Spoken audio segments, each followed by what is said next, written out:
제가 말씀을 시작하기 전에 먼저 여러 어려움 중에 있는 환자들을 정성껏 돌보고 계신 여러분들 진심으로 고맙습니다. 왜냐하면 저희 교인들도 많이 이 세브란스 병원에 와서 치료를 받거든요.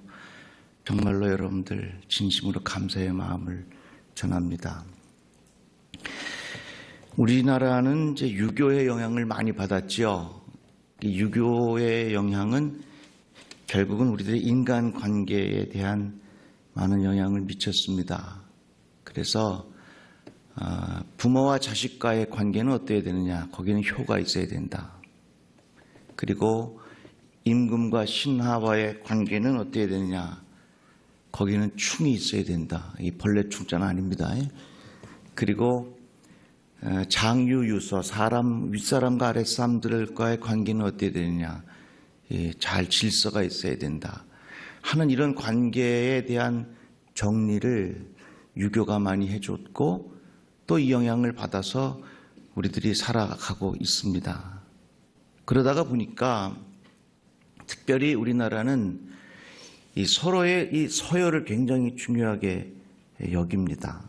그래서 기수라든지 혹은 나이 이런 거 굉장히 관심이 많습니다. 낯선 사람 만나면 제일 궁금한 게 저 사람이 몇 살인가? 그게 굉장히 궁금할 겁니다.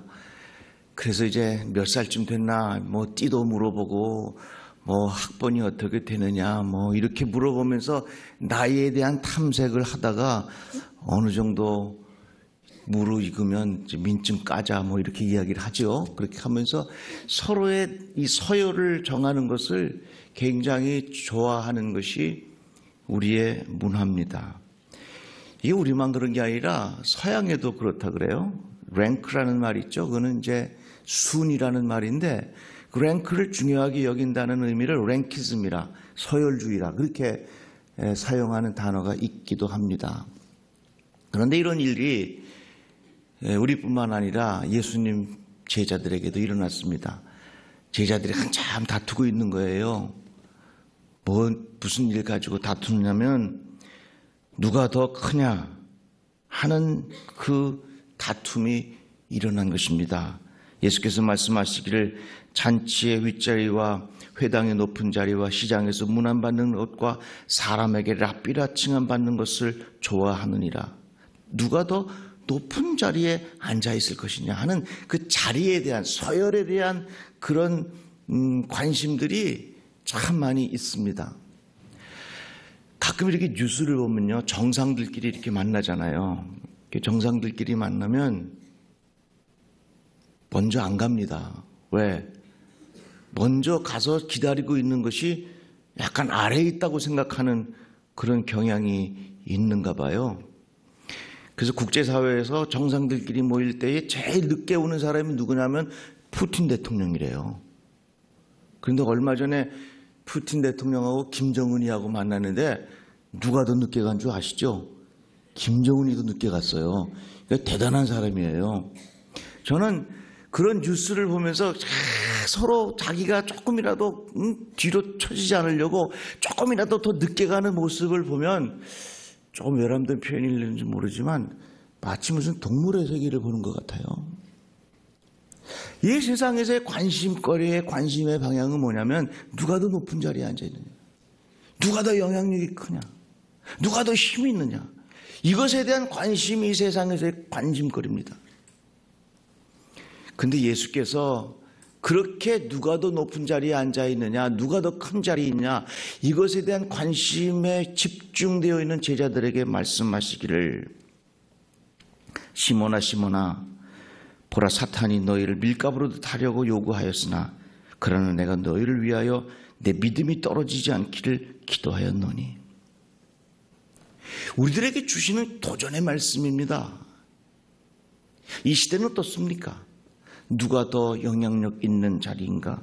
누가 더 높은 인기를 누리고 있는가? 누가 더 유명한 사람인가? 누가 더 돈이 많은 사람인가? 누가 더 힘이 있는 사람인가? 이것에 대한 관심거리가 다 집중되어 있는데 예수께서 말씀하시기를 야, 너희들이 그것에 관심을 갖기보다는 믿음이 떨어지지 않기를 더 중요하게 여기는 그런 마음의 관심을 가져보는 것이 좋겠다 하는 예수의 말씀입니다. 사도 바울이 이렇게 말하죠. 너희는 이 세대를 본받지 말라. 이 세대를 본받지 말라라고 하는 영어 성경에 보니까 The pattern of this world라는 말을 썼어요. 이 세대가 주는 삶의 방식이 있다는 겁니다. 이 세대가 주는 삶의 패턴이 있다는 겁니다. 이 세대가 주는 삶의 스타일이 있다는 거예요. 그것으로부터 예수께서 우리에게 가르쳐 주시는 예수의 삶의 패턴을 한번 배우고 그렇게 한번 따라 보라 하는 것이 예수 그리스도의 가르침입니다. 오늘 우리에게 주시는 예수의 말씀은요, 많은 사람들은 누가 더 큰 자리에 앉아 있느냐 이것에 관심을 가지고 있지만 예수께서 제자들에게 하시는 말씀은 너희들의 믿음이 떨어지지 않도록 해라. 저는 이 말씀을 보면서 무슨 생각했냐면, 그러면 예수께서 말씀하시는 믿음이라고 하는 것이 무엇이었을까? 결론은 이겁니다. 그 다음 말씀을 쭉 읽어보면요, 세상에는 누가 더 큰 자인가, 누가 더 높은 자리인가 이런 데 관심이 있지만은 너희들은 내가 섬기는 자리에 있다고 하는 것을 꼭 기억하라는 말씀입니다. 세상의 관심거리는 누가 더 높은 자리냐, 누가 더 영향력 있는 자리냐 이것에 많은 관심을 가지고 있지만 예수께서 바라보시기에는 나는 섬기는 자 중에 있다 하는 그 예수의 말씀, 그것에 대한 믿음이 떨어지지 않도록 해라 하는 우리들에게 주시는 경고의 메시지입니다. 사실 식탁에 앉아 있는 사람과 서빙하는 사람 둘을 비교해 보면 식탁에 앉아서 서빙을 받는 분이 더 큰 자이지요. 그리고 서빙하는 사람은 더 작은 자라 이렇게 말씀할 수 있습니다. 근데 예수께서 뭐라고 말씀하셨냐면 나는 서빙하는 자 중에 있노라. 세상에 많은 사람들이 큰 자리가 어디인가 이것을 중요하게 여기지만 나는 서빙하는 자리에 있다 하는 것을, 이 소중한 삶의 가치를 꼭 기억하고 그것에 대한 믿음이 떨어지지 않도록 해라 하는 예수의 가르침입니다.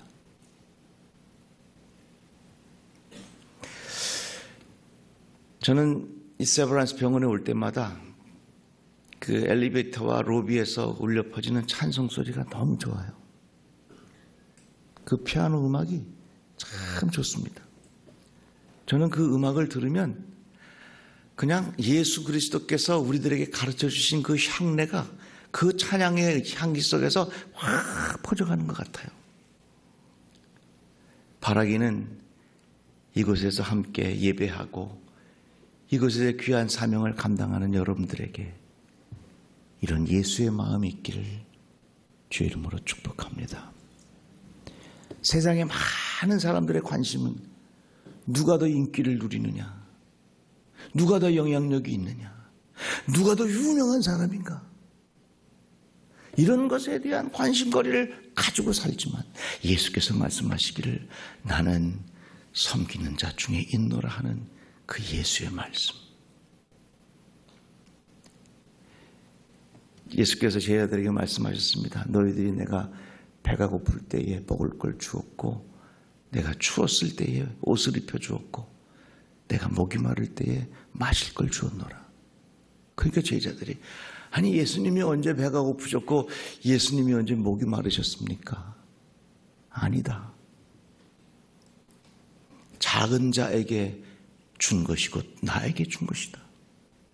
작은 자에게 준 그 냉수한 컵이 곧 나에게 준 것이고, 작은 자에게 입혀준 그 옷이 나에게 입혀준 것이고, 작은 자에게 베푼 작은 친절이 곧 나에게 준 것이다. 저는 이 말씀을 묵상하면서 깨달은 진리가 있어요. 예수님은 어디 계시냐면요, 작은 자 안에 숨어 계세요. 예수님은 병든 자 안에 숨어 계신다는 겁니다. 예수님은 작은 자 안에 숨어 계신다는 겁니다. 예수님은 상처받은 사람 안에 숨어 계신다는 겁니다. 예수님은 아픔을 가지고 괴로워하는 그 심령 속에 예수께서 숨어 계신다는 것입니다. 우리가 그러한 마음에 깊이 명심하고 이것에 대한 믿음이 떨어지지 않도록 주의하라 하는 예수의 말씀입니다. 어린아이가